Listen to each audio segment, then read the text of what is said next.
Greetings everyone and welcome. I'm your host, Captain Rye, and today's video comes to us courtesy of Storm Surge Alpha.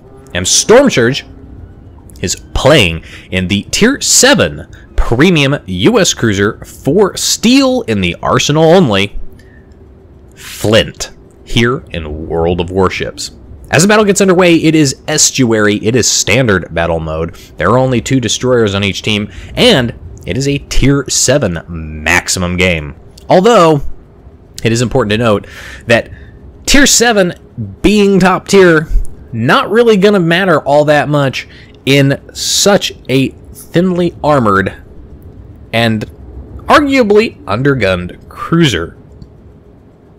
If you're unfamiliar with the Flint, and you might be because it is only available for Steel, which means not a lot of people are going to get their hands on it, and prior to the Arsenal being introduced, it was only available to those souls brave enough and tenacious enough to grind through the Rage Fest of Ranked all the way to Rank 1 at least 3 times.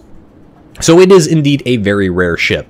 What separates the Flint from its sister ship, the Atlanta, are a couple of core differences.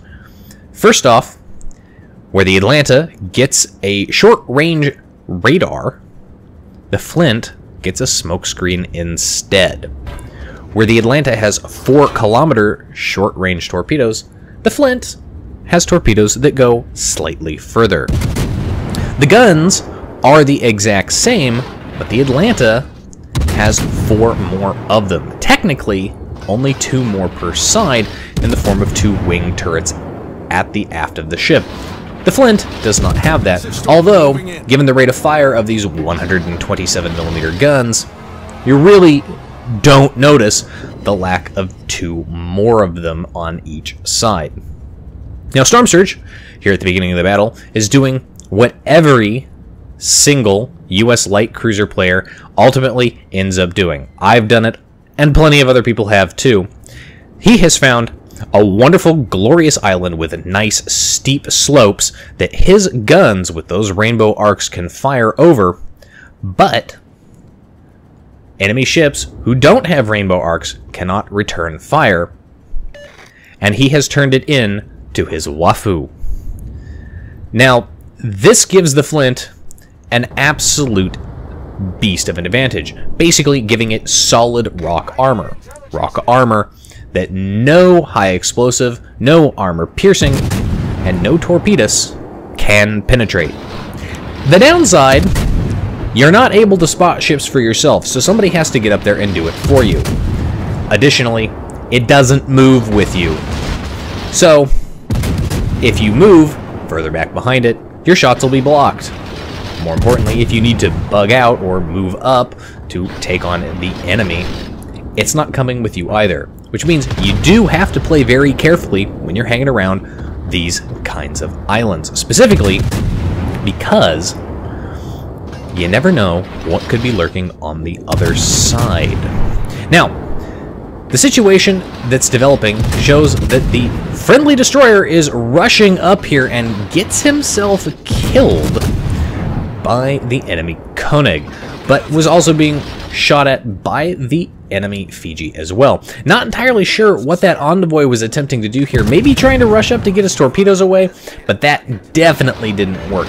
Looks like he popped his smokescreen, but again, didn't stay in it, or was otherwise too close to somebody with a hydroacoustic, since there is limited radar here. Enemy Fiji, though, turning broadside to get all of his guns pointed at that envoy, ends up beaching himself and effectively makes himself a sitting duck for the friendly vessels back over here, Storm Surge included. And if we look at it, there's a Perth that's shooting at the Fiji, and the Fiji seems to be preoccupied shooting back at the Perth, but there's also a Koenig back behind Storm Surge that can drop some hot lead onto target. In the meantime, though, Storm Surge is going to continue dropping high explosive shots onto the Fiji. If he had the Inertia Fuse high explosive captain skill on this captain with this ship, it's very possible that he would be penetrating the deck armor on that Fiji and actually citadeling this ship, rather than penetrating or getting shatters. Alternatively, if he'd switched over to the armor piercing as it was sailing broadside, he may again have also penetrated that deck armor and caused some citadels, or at least a little more consistent damage.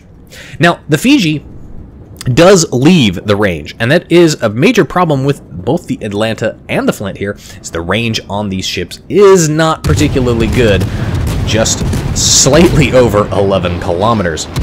When you, of course, calculate in the shell ballistics and flight time of those shells, 11 kilometers might as well be 20 kilometers if you are actually trying to hit something that is small and fast, like another light cruiser or a destroyer. Then again, if you're trying to hit a destroyer that's within 5 kilometers of you, these guns are absolutely going to wreck any enemy. Think of it this way. You have a gearing, well, you have 2 gearings in one boat at tier 7. So Storm Surge secures his first kill by taking out the Minakaze. The Minakaze, however, secures a kill by taking out the heavily damaged New York. Storm Surge, in the meantime, is going to start pushing up. But if we look at the map situation, he doesn't really have any support.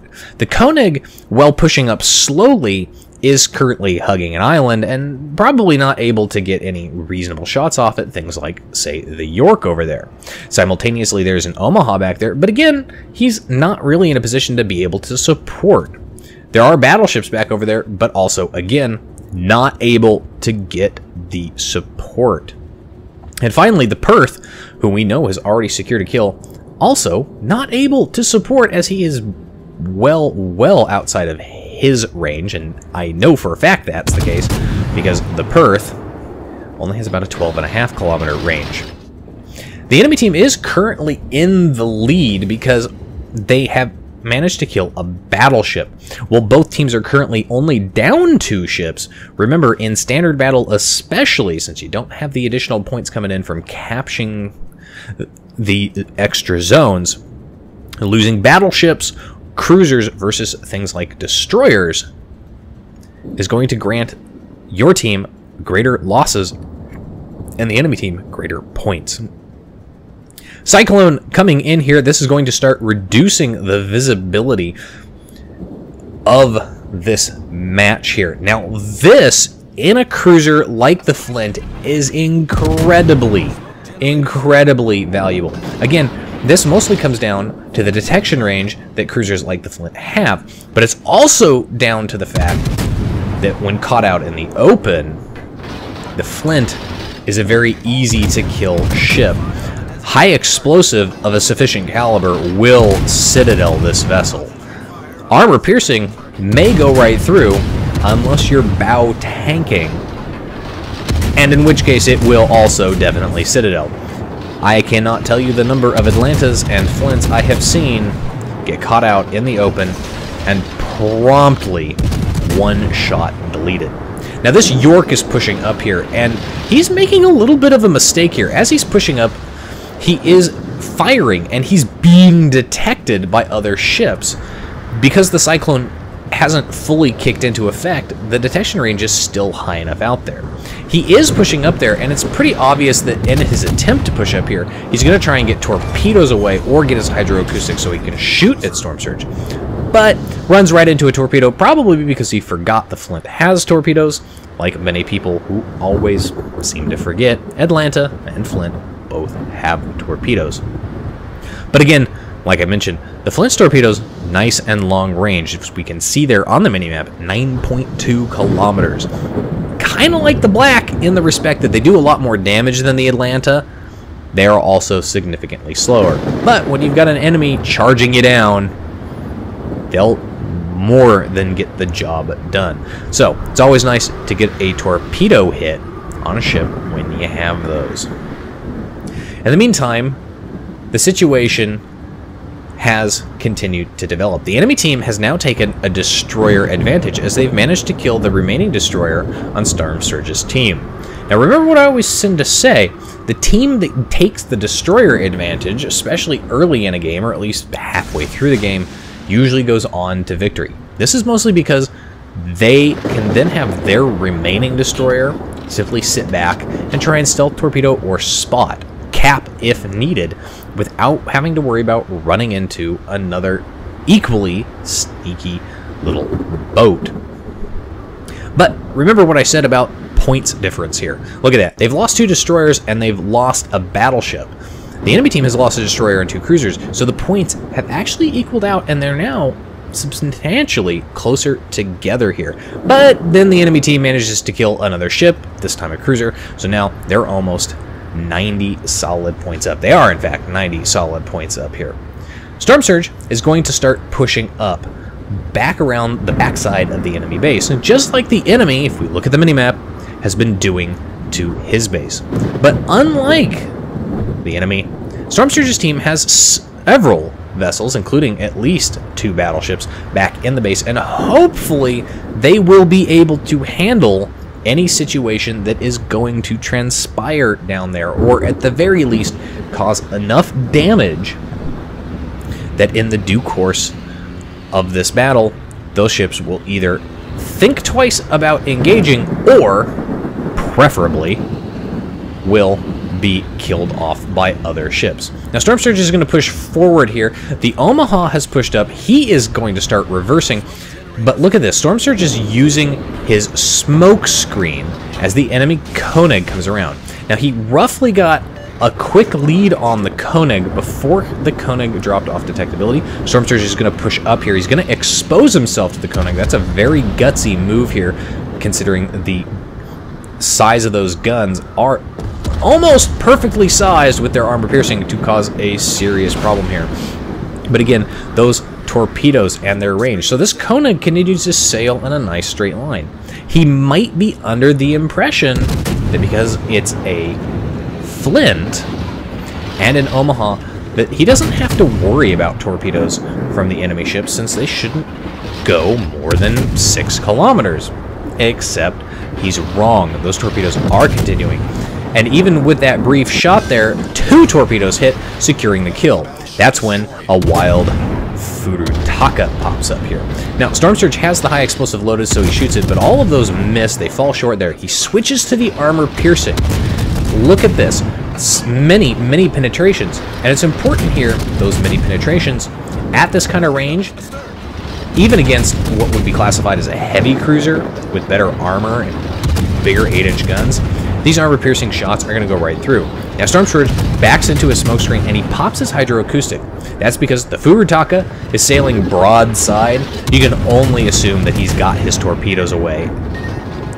Now, between the Omaha and Storm Surge in the Flint, they managed to secure the kill on the Furutaka, and that's keeping them in the game just a little bit longer here.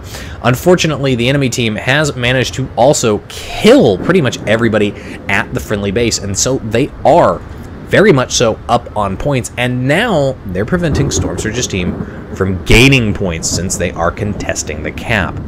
They also have way more battleships. Look at this. They have 4 battleships to Storm Surge's team's 2. And one of those battleships, well, it's all the way up north by the enemy base. So it's not going to be able to get back and do any kind of good down to defend. Additionally speaking, the other battleship is by himself, isolated back behind an island where neither the Omaha nor Storm Surge in the Flint can help him. And you can bet that because he's isolated back down there, during a cyclone with not much visibility range, everybody who can see him is shooting at him. And there we can see shots going out there. So his only hope is to push up around the headland of that island, get just behind there, and save himself there. Now we can see Storm Surge trying to get his shots over the island at that Queen Elizabeth, not able to do it. They do manage to kill the friendly battleship that's back over. That was to be expected. High explosive loaded. There's the Dallas. Now, Storm Surge is opening up on this Dallas. He's going to try and kill the Dallas. He's got a fire set. Come on, can he do it? Not much left. He does secure the kill there. There's the Duke of York. Not a lot of health left on that Duke of York. Doesn't manage to secure the kill on the Duke of York. That goes to the Omaha there, but you can see there the Duke of York was ready already had his guns pointed, pretty much predicted that that's where all of the enemy ships were, and that's the direction they'd be coming from.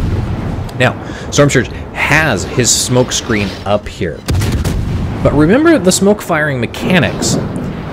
If somebody, say a destroyer, gets close enough to this smoke screen while Storm Surge fires, it does mean that he will be spotted. And it also important to remember that the enemy can in fact see that you are still in the smoke screen firing out of it, and will do everything in its power to shoot at you. Now Storm Surge backs out of his smoke screen effectively here. That's gonna basically tell the enemy, hey, I'm here, shoot at me. He's gonna start moving forward again. It is a light cruiser, but not before he's gonna take a big hit from the Congo there. Now, fortunately, the Congo shooting armor-piercing broadside at him, pretty much all over penetrations. Unfortunately for him, the rest of the ships were not. And there's what I was talking about. There is the enemy destroyer, and that enemy destroyer is close enough, can see him, so Storm Surge is effectively approximating. Now, he switched to the armor-piercing. I'm not sure why. He hasn't popped his hydroacoustic. Again, I'm not sure why. He does get taken out by the ships there, but he does manage to secure a Kraken Unleash, a high caliber, and 'tis but a flesh wound, killing that destroyer.